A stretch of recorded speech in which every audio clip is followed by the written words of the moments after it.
আসসালামু আলাইকুম সবাইকে, শুভ সকাল। সবাই কেমন আছেন? আশা করি ভালো আছেন। আলহামদুলিল্লাহ আমরা ভালো আছি। তো আজকে নাস্তা করে কাজটা সেরে লাবিবকে তার খালামণির বাসায় দিয়ে আসার জন্য আমরা রেডি হয়ে নিলাম। ফাইজাকেও রেডি করালাম, লাবিব তো রেডি হয়ে গেছে। আর আমি কাপড় চোপড়ের ব্যাগগুলো গুছিয়ে টুছিয়ে তো রাত্রেই রেখেছি। তো আমরা এখন বের হয়ে গেলাম।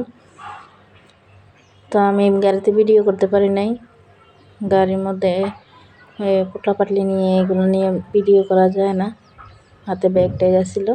তো আমার বোনের বাসার সামনে এসে আমি ভিডিও করলাম।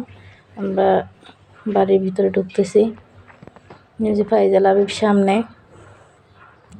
আমার মাও আমার সাথে গেছে। লাবিবের বাবা যাইতে পারে নাই, ওর হাতে কাজ ছিল, তো সেই জন্য বলছে যাও তোমরা এগিয়ে দিয়ে আসো। আমি আর আমার মা আর ফাইজা আমরা সবাই আসলাম। তো আমার বোনের ছেলে শুনছে আমরা আসছি, দৌড়াইয়া আসছে, তার নানুকে বেড়াইয়ে ধরছে। তো ফাইজা ঘরে ঢুকতেছে। তো আমরা খাওয়া দাওয়া করতে বসে গেলাম। হ্যাঁ, আমরা বোরকা খুলে বেশি দেরি করে নিয়ে হাত মুখা ধুইয়া খাইতে বসে গেলাম। আয়সা দেখে আপা খাবার টাবার বাইরে রাখছে, দুলাভাইও খাইতে বসছে।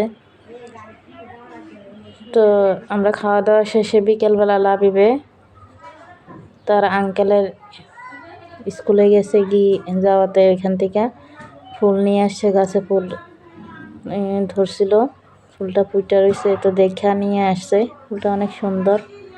তা আমি একটু ভিডিও করলাম ফুলটার। তার মাঝে ফাইজা আর আমার বোনের মেয়ে মেকআপ করতেছে।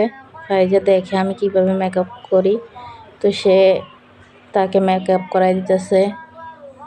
আর এদিকে লাবিব তার খালামণির সাথে কাজ করতেছে, যে বুট নিচে আলু, তো আপা দিক দিয়ে বড়া বানাইতেছে, লাবিব এদিকে আলু ছিলে দিতেছে। তো এগুলা পাক করলো, আমরা বুট মুড়ি খেলাম সন্ধ্যার সময়,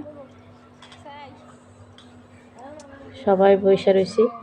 তো আপা বলতেছে এগুলা খাইয়া নেই গরম গরম, তো মুড়ি দিয়ে মাখাই নিল। তো আমরা সবাই খাইতেছি। তো এই তো আজকে আমাদের ভিডিওটি কেমন লাগলো সবাই কমেন্ট করে